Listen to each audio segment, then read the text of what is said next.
கன்னி தெய்வம் துணை.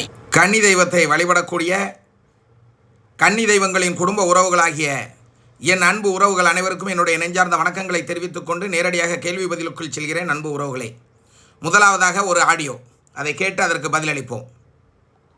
கன்னி தெய்வம் துணை அண்ணா. ரூபனிசா லைசா லத்தைகளும் துணை அண்ணா. அண்ணா, நான் நாகர்கோவிலிருந்து பேசுகிறேன். கன்னி தெய்வத்தை எந்த முறையில் வழிபட வேண்டும் என்று உங்கள் கன்னி தெய்வ சேனலின் மூலம் கற்றுக்கொண்டேன் அண்ணா. கன்னி உறவு பிள்ளைகளுக்கு குருவாக இருந்து எங்களுக்கு கன்னி தெய்வத்தை பற்றிய பல அதிசயங்களையும் அற்புதங்களையும் கற்றுத்தந்தவர்கள் நீங்கள்தான். எங்கள் கன்னி தெய்வத்திற்கு சரியான முறையில் பதியமைத்து வணங்கி கொண்டிருக்கிறோம் அண்ணா. தினசரி என் கன்னியம்மாவிற்கு விளக்கேற்றும் போது எங்கள் வீட்டில் நடந்த பல பிரச்சனைகளுக்கு ஒரு தெளிவு கிடைத்தது அண்ணா. நான் எங்கே சென்றாலும் என் கன்னியம்மாவிடம் வேண்டிக் கொண்டுதான் செல்வேன். கூட வாங்கம்மா என்றும் கூறுவேன். அதே போல அவங்க கூட வருவதையும் நான் உணர்ந்திருக்கிறேன் அண்ணா. ஆனால் இப்போது என் கன்னியம்மாவிற்கு நாங்கள் ஆடி மாதம் 4ஆம் தேதி ஃபங்க்ஷன் வைக்க இருக்கிறோம் அண்ணா. என் வீட்டில் எப்போதுமே கொழுந்து வாசனை எடுத்துக்கொண்டே இருக்கின்றது அண்ணா. ஆனால் எங்களுக்கு தெரியும், இந்த அதிசயம் இல்லாமல் என் கன்னியம்மா காட்டுகிறார்கள் என்று. ஆனால் எங்கள் வீட்டில் எப்போதுமே கொழுந்து வாசனை எடுத்து கொண்டிருக்கும் போது மிகவும் சந்தோஷமாக இருக்கும் அண்ணா. என் கன்னியம்மா மிகவும் சந்தோஷமாக இருக்கிறார்கள் என்று நான் உணர்ந்திருக்கிறேன் அண்ணா. இப்போது என்னவென்றால், என் வீட்டில் யாராவது என் வீட்டிற்கு வரும்போது உன் வீட்டில் கோயிலில் வருவது போல் தோன்றுகிறது, நிறைய வாசனை அடிக்கிறது என்று அடிக்கடி நிறைய பேர் சொல்கிறாங்க அண்ணா. இவை அனைத்தும் ரோகிணிசா லைசா அத்தைகால் நடந்தது அண்ணா. எங்களுக்கு வழிகாட்டியாக இருந்த அண்ணனுக்கும் நன்றி சொல்ல வார்த்தையே இல்லை அண்ணா. உங்களை நாங்கள் என்றென்றைக்கும் மறக்க மாட்டோம் அண்ணா. இவை எல்லாமே உங்களாலும் அத்தைகளாலும் நடந்த அதிசயம் அண்ணா. கன்னி தெய்வம் துணை, கன்னி தெய்வம் துணை, கன்னி தெய்வமே துணை. ரூபனிசா லைசா அத்தைகளும் துணை அண்ணா. மகிழ்ச்சி அன்பு உறவே, மகிழ்ச்சி. உங்களுடைய ஆடியோவை முழுவதுமாக கேட்டேன். நீங்கள் அத்தைகளை நேரிடத்திலே நேராகவே பார்த்தவர்கள், யாரோ சொல்லி எங்கேயோ கேட்டு பார்த்தவர்கள் அல்ல. நேரடியாகவே அத்தைகளின் ஆசீர்வாதத்தை பெற்றவர்கள். நேரடியாகவே அத்தைகளால் என்ன செய்ய இயலும் இந்த உலகத்திலே என்பதையெல்லாம் கண்கூடாக பார்த்தவர்கள் நீங்கள். ஆகவே உங்களுக்கு நன்கு தெரியும் அத்தைகளை பற்றி. கன்னி தெய்வத்திற்காக உழைக்கக்கூடிய என்னை பற்றியும் நீங்கள் நன்கு அறிந்தவர்கள். ஒரு சாமானியப்பட்டவன், ஒரு மனிதன், இதற்கெல்லாம் அப்பாற்பட்டு இருந்தால் மட்டும்தான் இந்த தெய்வங்களுக்காக உழைத்து விட முடியும். இந்த உலகத்திலே, பாவ உலகத்திலே பில்லி சூனிய ஏவல் இவர்களிடத்திலிருந்து தப்பித்து அவர்களை விரட்டி அடிக்க முடியும். இதையெல்லாம் நீங்கள் நேரடியாக பார்த்தவர்கள். என்னுடைய உழைப்பு என்னவென்றும் நீங்கள் நேரடியாக பார்த்தவர்கள். ஆகவே உங்களுடைய ஆடியோவை நான் நன்கு கேட்டேன். அதில் நீங்கள் ஒரு அருமையான வார்த்தை கூறியிருந்தீர்கள், வீட்டில் வாசனையை பற்றி. கொழுந்து வாசனை நிச்சயமாக இருக்கும். அந்த தெய்வத்தின் முழுமையான பதியாக அது அமைந்து கொண்டு இருக்கிறது. அமைந்து விட்டது என்பதனால் அங்கே அந்த தெய்வம் ஓடி ஆடி விளையாடி மனமகிழ்ச்சியோடு உற்சாகமாக உங்கள் குழந்தைகளிடத்திலே சுற்றி வருவார்கள். நீங்கள் போகுமிடம் மட்டுமல்ல, அந்த கன்னி தெய்வத்தின் வகைராக்கள், அதாவது அவருடைய கொடி மக்கள் எங்கெங்கு இருக்கிறார்களோ அங்கங்கு அவர்களை பாதுகாக்க அவர்கள் செல்வார்கள். ஆகவே நீங்கள் வணங்கி செல்லும் பொழுது உங்கள் பிள்ளைகள் அனைவரையுமே பாதுகாத்து கொள்ளுங்கள் என்று நீங்கள் வணங்க வேண்டும். நான் இப்பொழுது வெளியே செல்கிறேன், என்னை மட்டும் என் கூட மட்டும் வாங்க அப்படின்னு சொல்லிடாதுங்க. அது மிகப்பெரிய தவறான விஷயமாக சில நேரங்களில் அமைந்துவிடும். எங்கோ நம் குடும்பத்தை சார்ந்த ஒரு பிள்ளைக்கு கெட்ட நேரமாக கூட அது மாறிவிடும். ஆகவே கன்னி தெய்வத்தை பெற்ற என் அன்பு பிள்ளைகளே, கன்னி தெய்வத்தினம் வழிபடும் பொழுது உங்கள் சம்பந்தப்பட்ட அனைத்து குழந்தைகளையும் பாதுகாத்து கொள்ளுங்கள். குழந்தைன்னு வந்துட்டால் 100 வயசு பொம்பளையும் அதுக்கு குழந்தை தான், 100 வயசு ஆம்பளை அதுக்கு குழந்தை தான். தெய்வம் என்று வந்துவிட்டால் அவர்கள் 10 வயது குழந்தையாக இருந்தாலும் சரி, 10 மாத குழந்தையாக இருந்தாலும் சரி, அவர்கள் தாய் தான், நம் அனைவருக்குமே பெரியவர் தான் என்பதை உணர்ந்து கொள்ளுங்கள். ஆகவே தெய்வத்தை வா போ நீ என்றெல்லாம் கூடாதீர்கள். வாங்க போங்க நீங்க என்று மரியாதை கொடுத்து அழைத்து பாருங்கள், மகிழ்ச்சியாக இருக்கும். அன்பு உறவை நன்றி. மீண்டும் அடுத்த கேள்வியை பார்த்து அதற்கு பதிலளிப்போம். கன்னி தெய்வம் துணை. நம்ம கன்னி தெய்வ குடும்பத்தார்கள் சார்பாகங்கிறதுக்கு சர்பாகன்னு போட்டிருக்கார். ரொம்ப மாற்றி எழுதியிருக்கு, இருந்தாலும் வாசிச்சிருவோம். எங்களுடைய பிறந்த நாள் வாழ்த்துக்கள். வாழ்த்துக்கள் என்பதை வழ்த்துக்கள் என்பது போட்டிருக்காங்க. அண்ணா என்பதை அண்ணன் போட்டிருக்காங்க. அண்ணா நீங்கள் 100 நல்ல மனசோடு தான் என்னை வாழ்த்தியிருக்காங்க. ஆனால் எழுத்துப்பிழை ரொம்ப தப்பாக இருக்குது. அதனால் அவருடைய வாழ்த்தையை ஏற்றுக்கொள்வோம். அதை வாசித்தால் அவருக்கே இதை கேட்கும்போது கஷ்டமாக இருக்கும். இருந்தாலும் அவர் எழுதினபடி வாசித்தேன்னா அவர் எழுதினபடி மட்டும்தான் வாசிக்க முடியும். எனக்கு அர்த்தம் புரிய மாட்டேங்குது. வாசித்து தான் பதில் சொல்ல முடியும். வாசித்து பதில் சொல்கிறேன். யாரும் தவறாக நினைத்து விட வேண்டாம். நம்ம அப்படின்னு போடுறதுக்கு நாம அப்படின்னு போட்டிருக்கிறார். கன்னி தெய்வ குடும்பத்தார்னு போட்டு பிறகு கல்சர்பக அப்படின்னு போட்டிருக்கார். அதை குடும்பத்தார்கள் என்று இணைத்து போடாமல் தனியாக கல் சார்பாக என்று போடுவதற்கு பதிலாக சர்பாக என்று போட்டிருக்கிறார். எங்களுடைய பிறந்த நல் வாழ்த்துக்கள் என்று போட்டிருக்கிறார். அண்ணா நீங்கள் 100 ஆயுசுக்கு என்று போடாமல் 100 நாளுக்கு மேல் வாழ என்று போடுவதற்கு வலை என்று போட்டிருக்கிறார். கன்னி என்று போடுவதற்கு ஆமாம் கன்னி சரியாக போட்ட கன்னி தெய்வங்களை வேண்டுவேன். நான் 100 ஆயுசு வரைக்கும் வாழ்கிறதுக்கு அவர் கன்னி தெய்வத்தை வேண்டுவாராம். ஆனால் எழுதினதில் 100 நாட்கள்னு போட்டார். சிறப்பு. இந்த எழுத்தில் தவறு இருந்தால் மன்னிக்கவும். இல்லை, இது சிரிப்பாக இருக்குது, சந்தோஷமாக இருக்குது உங்கள் எழுத்து. அதாவது குழந்தைத்தனமான எழுத்துக்கள். மகிழ்ச்சி. இப்படிக்கு உங்கள் அன்பும் பாசமும் நிறைந்த தம்பி என் முத்து பாலகிருஷ்ணன், தூத்துக்குடி. கன்னி தெய்வம் துணை, அத்தைகள் தெய்வங்கள் துணை என்று எழுதி அனுப்பியிருக்கிறார். மகிழ்ச்சி முத்து பாலகிருஷ்ணன் அவர்களே, உங்கள் மனப்பூர்வமான வாழ்த்துக்களை ஏற்றுக்கொள்கிறேன். ஆனால் 100 வருடம் என்பதை 100 நாட்கள் என்று போட்டுவிட்டீர்கள். அதுவும் சிரிப்பு தான், சந்தோஷம்தான். ஆகவே எதுவும் தவறல்ல. வாழ்த்துவது மனது தான் முக்கியம். மனதார வாழ்த்திருக்கிறீர்கள். நிச்சயமாக அந்த 100 நாட்கள் கூட 100 வருடங்களையும் தாண்டி வாழ ஒரு ஆசீர்வாதமாக நினைக்கிறேன். மகிழ்ச்சி. மீண்டும் அடுத்த கேள்வியை பார்ப்போம். அண்ணா, நான் வாடகை வீட்டில் இருக்கிறேன். முறைப்படி கன்னி தெய்வத்தை எடுக்கவில்லை. சென்ற வருடம்தான் தாங்கள் முதலாக என் கன்னி தெய்வத்தை பூப்பழம் வைத்து வணங்கினேன். அண்ணா, என் கன்னி அம்மா பிறக்கும் போதே இறந்து பிறந்த குழந்தை. அண்ணா, கன்னி அம்மாவுக்கு இந்த வருடம் துணி எடுத்து வைத்து ஆடி 18 வணங்கலாம் என்று நினைக்கிறேன். அண்ணா, அப்படி வணங்க நினைப்பது சரியென்றால் ரூபினிசா லைசால் அத்தைகளிட கடையில் இருந்து என் கன்னி தெய்வத்திற்கு ட்ரெஸ் வேண்டும் அண்ணா, எனக்கு அனுப்பி வைக்க முடியுமா அண்ணா? ட்ரெஸ்ஸிற்கான பணத்தை நான் செலுத்தி விடுவேன் அண்ணா. நீங்கள் சரியென்று சொன்னால் அட்ரஸ் அனுப்பி வைக்கிறேன் அண்ணா என்று கூறியிருக்கிறார்கள். தாராளமாக அனுப்பி வைக்கலாம். அது ஒரு மேட்ரே இல்லை. நீங்கள் சொல்லுங்கள், அனுப்பி வச்சுருவோம். பணம்லாம் பெருசு இல்லை. நீங்கள் 2வது அனுப்பிக்கிடலாம். மகிழ்ச்சி. மீண்டும் அடுத்த ஆடியோவை கேட்டு அதற்கு பதிலளிப்போம். ஆனாலும் கூட நீங்கள் உங்கள் கன்னி தெய்வத்தை எடுத்திருக்கிறீர்களா என்று கேட்கிறேன். அது நீங்கள் எடுத்தது போன்று தெரியவில்லை.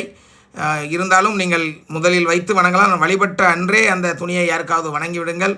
வழங்கிவிட்டு பின்பு முறைப்படி எடுப்பதற்கு ஒரு முடிவு எடுங்கள். மகிழ்ச்சி. ஒரு ஆடியோ. கன்னி தெய்வமே துணை. சாமி வணக்கம். நான் கரையிலிருந்து பேசுகிறேன். நீங்கள் பிஸியாக தான் இருக்கீங்க. உங்களுக்கு பிஸி இறங்கினா அம்மா திருவிழா வருது. அதனால் உங்களுக்கு பிஸியாக தான் இருப்பீங்க. ஒன்றும் பிரச்சனை இல்லை. நீங்கள் அம்மா அவங்க வேலையை பாருங்கள். சரி, இருக்கட்டும். சாமி, ஒரு சந்தேகம். ஆனால் நம்ம பதிவு அமைக்கையில் மூணு பேர் 3 தெய்வத்துக்கும் 3 படம் போட்டோம். இப்போ நம்ம சாமி கும்பிடையில் ஒரே தாம்பளத்தில் வச்சு தான் நம்ம கும்பிடுதோம். என்ன பிரசாதம் எல்லாம். அது ஒரு சந்தேகம். ஆனால் நம்ம பதிவு அமைச்சையிலேருந்து எங்கிட்ட எந்த வார்த்தையும் நாங்கள் நல்லா தான் சாமி கும்பிடுவோம், வைக்கும், எடுக்கும். ஆனால் எங்கிட்ட எதுவுமே அவங்க கண்ணில் எதுவுமே காட்டிக்கிடலை. கொஞ்சம் உடலுக்கு சரியில்லாமல் பிரச்சனைக்கு மேலே பிரச்சனையாக தான் இருக்குது. என்ன குறைன்னு எங்களுக்கு ஒன்றும் தெரியல. அந்த குறைய அவங்க எதுவும் சொன்னாதான் எங்களுக்கு தெரியும். அந்த சந்தேகத்தை நம்ம ஃபோன்லேயே கேட்டுக்கலாம்னு தான் நான் இப்போ உங்கள்கிட்ட வாய்ஸ் ரெக்கார்டு போடுறேன். தப்பாக நினச்சிக்கிடாதீங்க. எதுவும் தப்பாக இருந்தால் மன்னிச்சுக்கோங்க. எங்களுக்கு பதில் கூறுங்க. என்னன்னே தெரியல. எல்லா பக்கமும் எல்லாரும் கனவுல பாப்பா பிள்ளைய கணக்காக காட்டுறாங்க. பொழுது சத்து கேக்கு எல்லாம் சொல்லுறாங்க. ஆனால் இன்னமும் எங்களுக்கு எதுவும் காட்டிக்கிடல, எதுவும் தெரியல. அது நீங்கள் வந்தேன்னா கொஞ்சம் நல்லா இருக்கணும் தான் உங்களை நாங்கள் கொஞ்சம் வாங்கன்னு சொல்லி நாங்கள் உங்களை வரவழைக்கணும்னு தான் நாங்கள் உங்கள்கிட்ட நீங்கள் வந்தாதான் எங்களுக்கு வந்தாதான் நல்லது. சரி, ஒன்றும் பிரச்சனை இல்லை. அம்மாவோட வேலைகள், அம்மாளுக்கு திருவிழாவுக்கு வேலை இருக்கு. கன்னி தெய்வமே துணை. கன்னி தெய்வம். மகிழ்ச்சி. உங்களுடைய வார்த்தைகளை பாராட்டுகிறேன். நீங்கள் என்னை எதிர்பார்ப்பது தவறில்லை. அதிலும் நீங்கள் ஒவ்வொரு முறையும் தெளிவாக சொல்கிறீர்கள். தாய்க்கு திருவிழா இருக்கிறது என்பதை. ஆடி 30, ஆகஸ்ட் 15, வருகின்ற 15ஆம் தேதி. இன்னும் 14 நாட்கள் மட்டுமே இருக்கிறது. 13 நாள் தான் சொல்லணும் இடையில. இங்கே நிறைய வேலைகள் இருக்கிறது. ஆனாலும் கூட அந்த வேலைகளையும் பார்த்து கொண்டு அந்த கன்னி தெய்வங்களுக்காகவும் நிச்சயமாக நான் வருகிறேன். ஏனென்றால் இப்படி நல்ல உள்ளங்களுக்கு நாம் என்றும் துணையாக இருக்க வேண்டும். எவ்வளவு பிரச்சனைகள் இருந்தாலும், எவ்வளவு சந்தேகங்கள் இருந்தாலும், நீங்கள் 100% நீங்கள் கன்னி தெய்வத்தால் பயனடைந்த ஒரு குழந்தை. நீங்கள் தயவு செய்து கன்னி தெய்வத்தை சந்தேகப்பட்டு விடாதீர்கள். அவர்கள் நம்மோடு தான் இருப்பார்கள். வந்து பேசினால் என்ன, பேசவில்லை என்றால் என்ன, நம்மோடு தான் இருப்பார்கள் என்பதை உறுதியாக நம்புங்கள். அப்படி உறுதியாக நீங்கள் நம்பும் பொழுது அந்த தெய்வங்கள் உங்களுக்கு எதை செய்ய வேண்டும், எவ்வாறு செய்ய வேண்டும், எப்படி செய்ய வேண்டும் என்பதெல்லாம் நேரம் பார்த்து செய்வார்கள். ஒன்று. இரண்டாவது, நான் ஏற்கனவே சொன்னேன், நம்ம ஜப்பானி நேரத்தில் பிறந்திருப்போம், நம்ம கஷ்டமான நேரத்தில் பிறந்திருப்போம்னு சொல்லி போன பதிவில் சொன்னேன்னு நினைக்கிறேன். அப்படி ஒரு கெட்ட நேரங்கள் நம்மளை சுற்றி கொண்டு நம்மளை எப்படி சொல்கிறது, நம்மளை கட்டுப்பாட்டுக்குள் வைத்திருந்த பொழுது நாம் கன்னி தெய்வத்தை உள்ளே கொண்டு வந்திருக்கிறோம். உடனடியாக அதை சரி செய்ய முடியுமா என்றால் நிச்சயமாக முடியாது. ஒவ்வொன்றாக சரி செய்ய முடியும். நிச்சயமாக சரி செய்து தருவார்களே தவிர உடனடியாக சரி செய்து தருவார்களா என்றால் அது நிச்சயமாக முடியாது. 100% உங்கள் வாழ்க்கை நல்லபடியாக இருக்கும். உங்களுடைய பேரன் பேத்திகள், மகன் மகள்கள் அனைவருமே நலமோடு வாழ்வார்கள். எதற்கும் கலங்க வேண்டாம். உங்கள் கன்னி தெய்வத்தை நம்பி பிடியுங்கள் என்று உங்கள் குழந்தைகளிடத்திலே சொல்லிக் கொடுங்கள். மகிழ்ச்சி அம்மா. அதுபோல் உங்களுடைய நம்பிக்கையும் உங்களுடைய குணமும் எனக்கு மிகவும் பிடித்திருக்கிறது. ஆகவே விரைவில் இந்த ஆடி 30க்கு முன்பாகவே நான் அங்கே வருகை தர இருக்கிறேன். வருவேன் என்று உறுதியாக கூறிக்கொண்டு அடுத்த கேள்விக்கு பதிலளிக்க வருகிறேன்.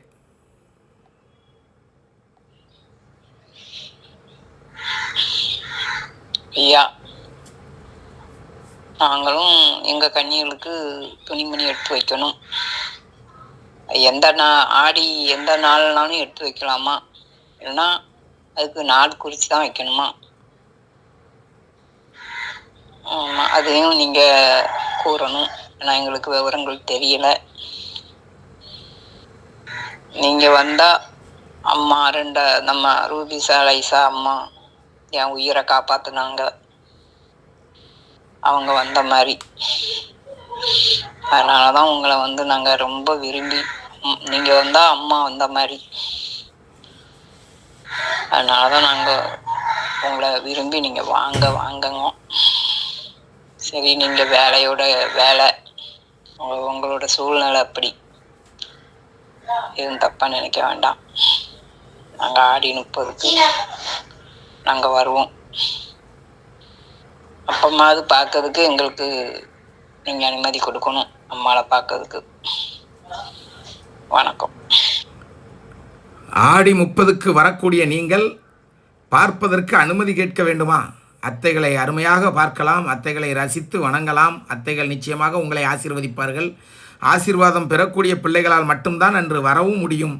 அத்தைகளின் எண்ணம் இல்லாமல் அங்கே யாரும் வந்துவிடவும் முடியாது, சென்று விடவும் முடியாது. அவர்களுடைய சித்தம் நீங்கள் அன்று வருகை தந்து அவர்களை வணங்க வேண்டும் என்று இருக்கும் பொழுது அதை யார் தடுக்க இயலும்? ஒருவராலும் இயலாது. நிச்சயமாக எவ்வளவு வேலைப்பளு இருக்குது என்று எனக்கு மட்டும்தான் தெரியும். அத்தனை வேலைப்பளுவுக்கு இடையிலும் உங்கள் வீட்டிற்கு வருகிறேன் என்று கூறியிருக்கிறேன். கலங்க வேண்டாம், விரைவில் வருவேன். வந்து அந்த கன்னி தெய்வத்தை பற்றி பேசுவோம். அங்கே ஏன் அவர்கள் இன்னும் உங்களுக்கு கனவிலோ நினைவிலோ நேருக்கோ கணக்கிலோ வரவில்லை என்பதையும் பற்றி பேசுவோம். விரைவில் வருகிறேன் என்று கூறிக்கொண்டு அடுத்த ஒரு கேள்விக்குள் சொல்கிறேன். கன்னி தெய்வம் துணை ஐயா, என் பெயர் தர்மலிங்கம் ஐயா. நான் வாடகை வீட்டில் இருக்கிறேன். வரும் ஞாயிற்றுக்கிழமை அமாவாசை அன்று என் மனைவி சொன்னார்கள், கன்னி அம்மாவுக்கு நாங்கள் பட்டுப்பாவடை சட்டை வாங்கி கும்பிடலாம், அன்னைக்கு என் குழந்தைகளுக்கு கொடுக்கலாமா? நீங்கள் எல்லா பதிவிலும் சொல்லியிருக்கீங்க, இருந்தாலும் உங்ககிட்ட ஒரு வார்த்தை கேட்கணும் என்று தோணிச்சு. கன்னி தெய்வம் துணை ஐயா என்று கேட்டிருக்கிறார்கள். தாராளமாக வைத்து வழிபடுங்கள். வழிபட்ட துணியை உங்கள் குழந்தைகளுக்கு எடுத்துக் கொடுங்கள். விரைவில் உங்களுக்கு சொந்த வீடு வரட்டும். சொந்த வீட்டில் வைத்து வழிபட்டு நீங்கள் வாழ்வில் வளம் பெற, நலம் பெற, வாழ்வில் முன்னேற உங்களை மனதார வாழ்த்துகிறேன். மீண்டும் அடுத்ததாக ஒரு கேள்வி எழுதி அனுப்பியிருக்கிறார்கள். ஆனால் எழுத்துக்கள் மிக சின்னதாக இருக்கிறது. கொஞ்சம் நிதானமாக வாசித்து அதற்கு பதிலளிக்கிறேன். ஒரு நிமிடம் காத்திருங்கள்.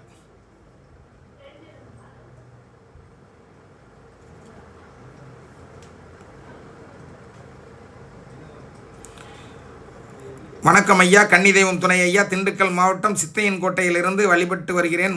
முத்துலட்சுமி பேசுகிறேன் ஐயா. உங்கள் சேனலில் கன்னி தெய்வம் வணங்குறத பற்றி பார்த்தேன் ஐயா. போன வருடம் நானே ஒரு செயலை பார்த்து எங்கள் வீட்டு கன்னி தெய்வத்தை வணங்கினேன். முறையாக வணங்காமல் நானே எல்லாம் வாங்கி வைத்து வணங்கினேன் ஐயா. புத்தாடை எல்லா பொருட்களும் வாங்கி அதை கும்பிட்டு எடுத்து ஒரு பெட்டியில் வைத்திருக்கிறேன் ஐயா. இப்போ உங்கள் சேனலை பார்த்த பிறகு தான் தெரிஞ்சது முறையாக எடுத்து கும்பிடணும்னு. அதுக்கு ஏதாவது ஒரு வழி சொல்லுங்கள் ஐயா. நீங்களே வந்து எடுத்து தருவீங்களா ஐயா என்று கேட்டிருக்கிறார்கள். எனக்கு ஒரு வழி சொல்லுங்கள் ஐயா. ஏதாவது தவறு இருந்தால் மன்னித்து விடுங்கள் ஐயா என்று கேட்டிருக்கிறார்கள். அம்மா, நான் வந்துலாம் எடுத்து தர மாட்டேம்மா. ஏனென்றால் நான் மாந்திரிகவாதி அல்ல, கன்னி தெய்வத்தின் குழந்தை. கன்னி தெய்வத்திற்காக கன்னி தெய்வத்தை பற்றி வழிகாட்டக்கூடிய ஒரு சாதாரண மனிதன். நிச்சயமாக உங்கள் கன்னி தெய்வத்திற்கு வழிகாட்ட காத்திருக்கிறேன், வழிகாட்டுவேன். தற்போது நீங்கள் அப்படியே வணங்கி வாருங்கள். ஏனென்றால் இது ஆடி மாதம். இந்த ஆடி மாதத்திலே இதற்கெல்லாம் வாக்கு கொடுக்க முடியாது. காரணம், ஆடி மாதம் என்று விட்டாலே அது கன்னி தெய்வத்திற்கான மாதம். கன்னி தெய்வம் முழுமையாக இருக்கக்கூடிய மாதம். கன்னி தெய்வத்தை முழுமையாக வழிபடக்கூடிய மாதம். 31 நாட்கள் இருக்கிறது. நான் போக வேண்டுமென்றால் 31 வீட்டுக்கு மட்டும்தான் செல்ல முடியும். ஆனால் இங்கே ஆயிரக்கணக்கானோர் என்னை அவர்களுடைய இல்லத்திற்கு அழைக்கிறார்கள். என்னால் போக முடியுமா என்றால் நிச்சயமாக போக முடியாது. ஆகவே ஆடி முடிந்து ஆவணி பிறந்த பிறகு உங்கள் வீட்டிற்கு கன்னி எடுக்க வேண்டுமென்றால் நீங்களே பேசினால் முயற்சி செய்யலாம். நானாக போன் போட்டு உங்கள் வீட்டில் கன்னி எடுப்புமா என்றெல்லாம் நான் கேட்க மாட்டேன். அது எனக்கு தேவையும் அல்ல. ஏனென்றால் இந்த உலகம் அப்படிப்பட்டது. அப்படி நான் கேட்கும் பொழுது உடனே ஒரு திட்டம் போட்டுருவாங்க. ஓஹோ, அப்போ இவருக்கு இது ஒரு மந்திரம் தெரியுமோ, இவர் அப்படியே இப்படின்னு சொல்லிடுவாங்க. அதுக்கெல்லாம் நான் இடம் கொடுப்பதில்லை. விரும்பி வருபவர்களுக்கே எடுத்துக் கொடுக்க நேரமில்லை. அதனால் நான் யாரிடமும் கேட்க மாட்டேன். மகிழ்ச்சி. மீண்டும் அடுத்த கேள்விக்குள் செல்வோம். அப்பா, கன்னிப்பதியில் வணங்கும் போது சொம்பில் தண்ணீர் வைத்து பள்ளி ஒரு முறை, இருமுறை அல்ல 4 தடவை தண்ணீரை குடிக்க வந்ததப்பா. 3வது முறையாக வந்தபோது தண்ணீரை குடித்ததப்பா. இப்போது நான் அந்த தண்ணீரை தீர்த்தம் என்று குடிப்பதா, என்ன அப்பா செய்ய வேண்டும் என்று கேட்டிருக்கிறார்கள். அதாவது ஒரு விஷயம் நீங்கள் நல்லா தெரிஞ்சுக்கிடுங்க. நீங்கள் பதியை வச்சிருக்க பெருசு இல்லை. அந்த பதியில் பள்ளி வந்து குடிக்கிற அளவுக்கு நீங்கள் எப்படி அதை பாதுகாக்காமல் விட்றீங்க? பள்ளி வந்து எட்டி எப்படி குடிக்குது? சொம்பில் ஏறி குடிக்குமா? நான் அப்படி சொம்பில் ஏறி பார்த்ததே இல்லை. அப்போ நீங்கள் இல்லை ஒருவேளை செவுத்தை ஒட்டி வச்சுருக்கீங்களா? இது என்னுடைய சந்தேகம். இருந்தாலும் கூட அது தீர்த்தம் தான். அதை எதனாலும் மாற்ற முடியாது. நீங்கள் அதை குடிப்பதை விட உங்கள் வீட்டில் பின்பகுதியிலிருந்து முன்பகுதி வரை அதை தெளித்து விடுங்கள் என்று அன்போடு கூறுகிறேன். என்னை பொறுத்தவரை நான் அதை அசால்ட்டாக குடித்து விடுவேன். அதனால் என்ன மாதிரியே எல்லாரும் இருக்கணும்னு நான் ஆசைப்பட மாட்டேன். இருந்தாலும் வேண்டாம். பள்ளியின் வாய்ப்பட்டதினால், அதனுடைய நாக்குப்பட்டதினால் அந்த தீர்த்தத்தில் ஏதாவது தவறாகிவிடக்கூடாது என்று எண்ணம் வந்துவிட்டாலே தவறாகிவிடும். ஆகவே அந்த தீர்த்தத்தை எடுத்து வீட்டில் பின்பகுதியிலிருந்து முன்பகுதி வரை தெளித்து விடுங்கள். வீட்டில் பில்லி, சூனிய, ஏவல், ஏதாவது கெட்ட நேரங்கள் வந்தால் அதை விரட்டி அடித்து விடுவார்கள். வீட்டை சுத்தப்படுத்துவதற்கு சமம், ஒரு கணபதி ஹோமம் நடத்துவதற்கு சமம் என்று கூறி அடுத்த கேள்விக்குள் செல்கிறேன். அப்பா, நான் இன்று வணங்கி கொண்டிருக்கும் போது நான் மட்டும்தான் இருந்தேன். ஆனால் என் பின்பக்கம் கொலுசு போட்டு நடந்தது போல் இருந்ததப்பா. கன்னி தெய்வம் துணையப்பா என்று ஒரு மகள் கூறியிருக்கிறாள். இதுதான் கன்னி தெய்வத்தின் அருமை. நிச்சயமாக நீங்கள் வணங்கி கொண்டிருக்கும் போது அங்கே கொலுசு சத்தம் கேட்டதென்றால் அது நிச்சயமாக கன்னி தெய்வத்தின் கொலுசாகத்தான் இருக்கும். கலங்க வேண்டாம். மகிழ்ச்சியோடு நீங்கள் கன்னி தெய்வத்தை முறையாக வணங்குங்கள். நிச்சயமாக அவர்கள் உங்களை ஆசீர்வதிப்பார்கள். நன்றி. மீண்டும் அடுத்ததொரு கேள்வி. அப்பா, என் பெரிய மகளுக்கு கடந்த 4 வருடங்களாக இரத்த வாந்தி வருகிறது. நாங்கள் பார்க்காத மருத்துவமனை இல்லை அப்பா. எல்லோரும் ஒன்றும் இல்லை, உடம்பில் எல்லாம் சரியாகத்தான் இருக்கிறது என்று சொல்கிறார்கள். 2 வருடங்களாக பள்ளிக்கு கூட செல்ல முடியாமல் இருக்கிறாள். அதனால் நீங்கள் தான் எங்களுக்கு அத்தைகளிடத்தில் வேண்டி இதிலிருந்து விடுதலை வாங்கி தர வேண்டும். அப்பா, ஆடி மாதம் 30ஆம் தேதிக்கு முன்னால் உங்களை சந்திக்க வரலாமா? அத்தைகளையும் வேண்டி வணங்கி இதற்கான தீர்வுகளை தருமாறு கேட்டுக்கொள்கிறேன் அப்பா என்று கேட்டிருக்கிறார்கள். வேண்டாம் அம்மா. ஆடி மாதம் நிச்சயமாக முழுவதுமாக வேலை போல அதிகமாக இருக்கும் எனக்கு. நீங்கள் விரும்பினால் ஆடி 30 அத்தைகளை வணங்க தாராளமாக வரலாம். இது உங்களுக்கு 100 வருட அழைப்பு. இந்த நோய்க்கான தீர்வு தெய்வத்திடம் இருக்கிறது. நீங்கள் எத்தனை மருத்துவமனையில் பார்த்தாலும் உடல் சரியாக இருக்கிறது என்று கூறிவிட்டாலே இது நோயல்ல, இது வேறு மாதிரியான நோய். இது கெட்ட நேரத்தில் வருவது என்று கூறுவதை விட கெட்டவர்களால் வருவது, கெட்டவர்கள் உங்களை அழிப்பதற்கு இயக்கி வைக்கும் ஏவல்களால் வருவது என்று கூறலாம். கலங்க வேண்டாம், பயப்பட வேண்டாம். நம்மளிடத்திலே கன்னி தெய்வங்கள் இருக்கிறார்கள். நிச்சயமாக உங்களை கைவிட மாட்டார்கள். நம்பி பிடியுங்கள் என்று கூறிக்கொண்டு மீண்டும் அடுத்த கேள்விக்குள் செல்கிறேன்.